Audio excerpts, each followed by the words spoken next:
कर्म ही धर्म है। भागवत गीता अध्याय 3 रहस्यमयी कर्मयोग की कथ। कुरुक्षेत्र का रण क्षेत्र। एक ओर कौरवों की विशाल सेना, दूसरी ओर पांडवों का धर्म युद्ध।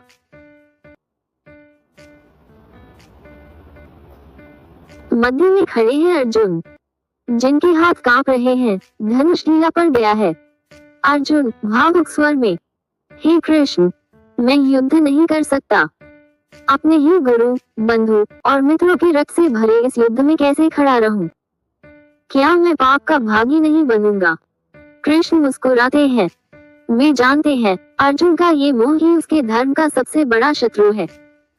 कृष्ण, अर्जुन, ये शरीर नश्वर है पर आत्मा अमर है। जिसका जन्म हुआ है उसकी मृत्यु निश्चित है। फिर तू शोक किसका कर रहा है? कृष्ण आगे कहते हैं, सिर्फ ज्ञान प्राप्त करना पर्याप्त नहीं, कर्म करना ही सच्चा धर्म है।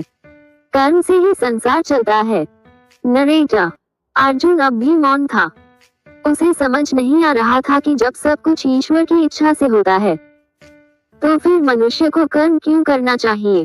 कृष्ण, अर्जुन, सोच मत कि तू ही सब कुछ कर रहा है।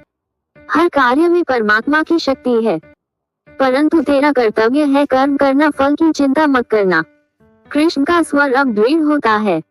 जो मनुष्य कर्म से भागता है वह बंधन में पड़ता है।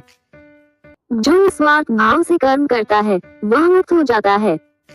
कृष्ण, संसार एक यज्ञ है अर्जुन। हर प्राणी, हर श्वास इस यज्ञ का हिस्सा है। यदि तू अपना कर्तव्य नहीं निभाएगा तो ये यज्ञ अधूरा रह जाएगा। नरेटा। अर्जुन की आंखों में अब नई चमक थी। वह समझ चुका था कि कर्म करना ही पूजा है, कर्तव्य ही सबसे बड़ा तप है। कृष्ण, अर्जुन, जो लोग केवल फल की इच्छा से कर्म करते हैं वे हमेशा दुखी रहते हैं, पर जो बिना इच्छा के ईश्वर अर्पण भाव से कर्म करता है वह सदा शांत और सुखी रहता है। अर्जुन ने गहरा श्वास लिया।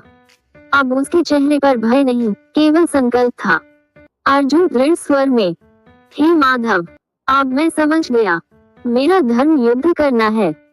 मैं अपने कर्तव्य का पालन करूंगा, निस्वार्थ भाव से, आपकी आज्ञा से। कृष्ण मुस्कुराते हैं। यही है कर्मयोग अर्जुन। यही जीवन का रहस्य है। कर्म करते रहो लेकिन फल की आस मत रखो। यही मुक्ति का मार्ग है। इस प्रकार भगवत गीता के 3 अध्याय में भगवान श्री कृष्ण ने अर्जुन को कर्मयोग का रहस्य बताया कि सच्चा योग ध्यान में नहीं बल्कि निस्वार्थ कर्म में है। कर्म करते रहो क्योंकि कर्म ही जीवन है और कर्म ही धर्म है। अगर आपको ये कथा पसंद आई हो तो अपने जीवन में भी कर्मयोग को अपनाएं।